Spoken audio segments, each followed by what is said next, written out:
Hello everyone, আসসালামু আলাইকুম। আমাদের স্কুলে হীরক জয়ন্তী অনুষ্ঠান ছিল, আর সেই উপলক্ষে আমরা ফ্রেন্ডরা সবাই এক জায়গায় হতে পেরেছি দীর্ঘ 15 বছর পর। আর এই 15 বছর পর সবাই এক জায়গায় হতে পেরে অনেক অনেক ভালো লাগছিল। সবাই মিলে একসাথে ছবি তুলেছি, একসাথে খাওয়া দাওয়া করেছি। এরকম একটা অনুষ্ঠান আসলে পার্টিসিপেট না করে পারা যায় না, কারণ 15 বছর পরে সব কাছের ফ্রেন্ডদের, ছোটোবেলার ফ্রেন্ডদের সাথে দেখা করা আসলে খুবই ভালো লাগার একটা বিষয়। এই তো অনুষ্ঠান শেষ করে এরপরে বিকালে হাজবেন্ডের সাথে আবার ঘুরতে বেরোছিলাম।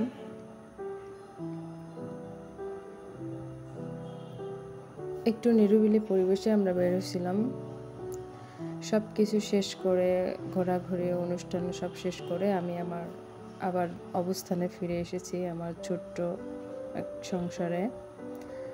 আর বাড়ি থেকে আসার সময় আমার মা এগুলো আমাকে দিয়ে দিয়েছে, কারণ আমার বাজার যেন না করা লাগে সেজন্য দিয়ে দিয়েছে। আর এই তো অগোছালো অপরিষ্কার বাসাটা আমি এখন ক্লিন করব, কারণ 15 দিন আমি এই বাসাতে ছিলাম না, যার কারণে সব কিছু ময়লা অগোছালো হয়ে আছে। সব কিছু ক্লিন করা হয়ে গেছে, এখন আমি রান্নার জন্য সব কিছু কেটে কুটে রাখবো।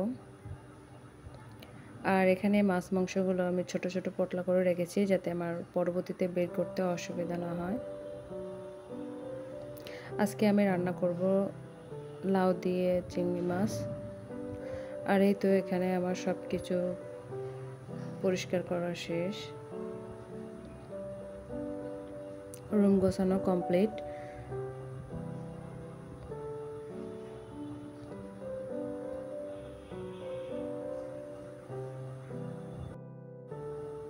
আমার এই ছোট্ট সংসারে আমি একাই থাকি, যার কারণে আমার বাসাটাও অনেক ছোট,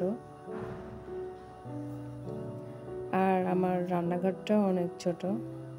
একা থাকার জন্য যেমন একটা পরিবেশ, সেরকমই আর কি। আর এই তো আমি লাউ কেটে রেখেছি এখানে, এখন রান্না বসায় দিব।